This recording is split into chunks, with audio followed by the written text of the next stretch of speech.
ناس كتير بتدور على زيادة الوزن، وخصوصا البنات، وخصوصا البنات الصغيرة في السن. بصوا يا جماعة، زيادة الوزن او انك تعالج النحافة او انك تزود وزنك مفيش منها مشكلة، وفي لها ادوية وفي لها وصفات وفي لها حاجات كتيرة جدا. ولكن انا هتكلم النهاردة عن واحد من اشهر الحاجات اللي بيستخدم لزيادة الوزن، هو دواء الترياكتين او الترياكتين اقراص. طيب هنتكلم عنه ليه؟ لان هو اشهر حاجة دلوقتي بيستخدمها البنات او الناس اللي عايزة تزيد في الوزن.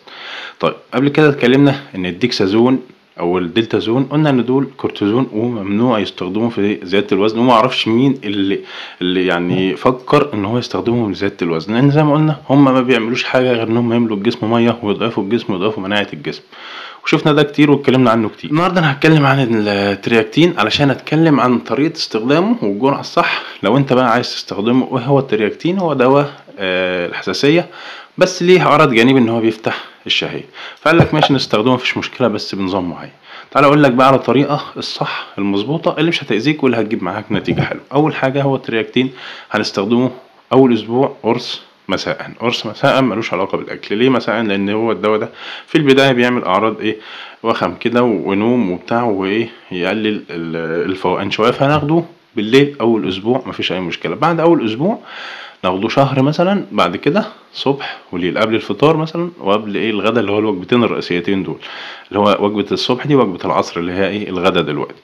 طيب كده بالشكل ده عايز تزود 15 يوم كمان مفيش مشكلة، بس هو ده الصح، هو ده المظبوط، وهو ده اللي هيخلي التراكتين يجيب معاكي نتيجة وما يجيبش معاكي اثار جانبية او ما يعملش مشاكل. الديكسازون الدلتازون ممنوع الخلطة دي، احنا بنشوف ناس بتاخدهم مع بعض، فده طبعا ممنوع وهيعمل مشاكل كبيرة جدا. ماشي الترياكتين زي ما قلنا مفيش مشكلة هنستخدمه، بس زي ما قلت بنفس الطريقة اللي انا قلت عليها وبنفس طريقة الاستخدام دي علشان ما يعملش مشاكل. طبعا في حاجات تانية، وفي في الصيدلية حاجات لزيادة الوزن زي الجروس فورمولا وزي البايوجانرز وزي الحاجات برضو بودر بروتين بودر بنستخدمها مع الحاجات دي علشان تجيب نتيجة. ممكن نبقى نتكلم عنها بعد كده او احسن نوع فيها وطريقة استخدامها صحيحة. وفي طبعا حاجات تانية بتستخدم كوصفات لزيادة الوزن برضو ممكن نبقى نتكلم عنها، ولكن الحلقة دي كانت علشان الترياكتين اقراص وطريقة الاستخدام الصحيحة، علشان بشوف ناس ماشية عليه 3 شهور و6 شهور، وده طبعا شيء غلط وهيعمل مشاكل. اتمنى تكون حلقة بسيطة خفيفة سريعة مفيدة.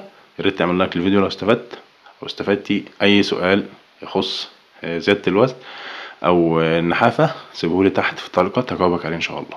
اشوفكم في حلقة جديدة. السلام عليكم ورحمة الله وبركاته.